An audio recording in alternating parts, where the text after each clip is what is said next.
Welcome.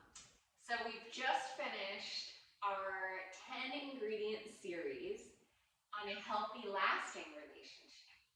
I hope you all enjoyed it. If you missed it, go back and watch each one.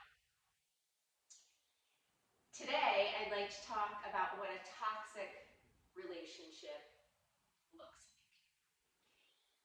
So we hear a lot about narcissism, but there are many other examples of toxic relationships. And it's important to recognize the behaviors that are toxic so that you can then defend yourself and know your options and what to do next. And we'll talk about that too. So, psychological abuse, verbal abuse, emotional abuse, mental abuse, can be very difficult to detect because manipulation is done in a very sly way so that the victim doesn't recognize it and realize it until way down the line sometimes. And often the manipulator, the abuser, is very charismatic and very good at what they're doing. Other times they don't even realize, they don't have the conscious awareness that they are being manipulative. In rare cases, that does happen. So some examples of toxic psychological abuse. We use those harsh terms because that's really what it is.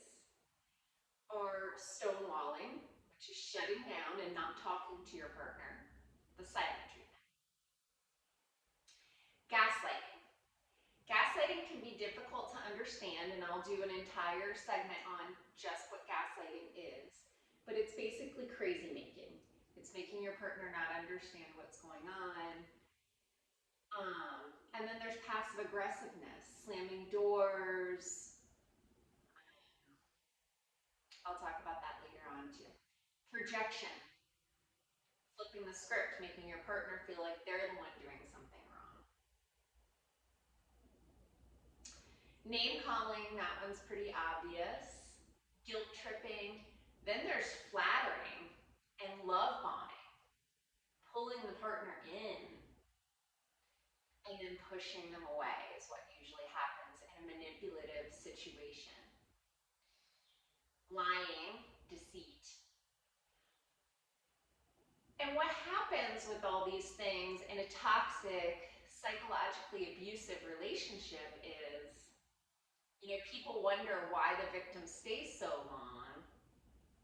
And one, it's hard to detect that these things are really happening. And two, often, very commonly, a trauma bond forms.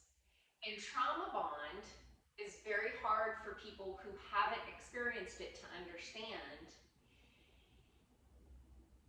But the experts say it's similar to an opioid addiction because the abuser creates this crazy cycle of push-pull where they bash their loved one down,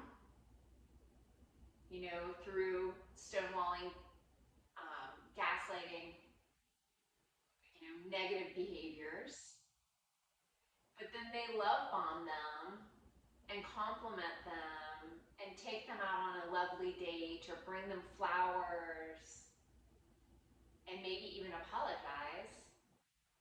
And it messes with the victim's mind and they think, oh, did I do something wrong? Was this my fault all along? And so then there's a makeup period. And then the cycle begins again. And so it's very hard to get away from these psychologically abusive people. So the first step is awareness. And awareness is the catalyst for change. So that's my tip for the day. Thank you. you to those who have subscribed to the channel. If you haven't yet, it's okay. Hit the subscribe button.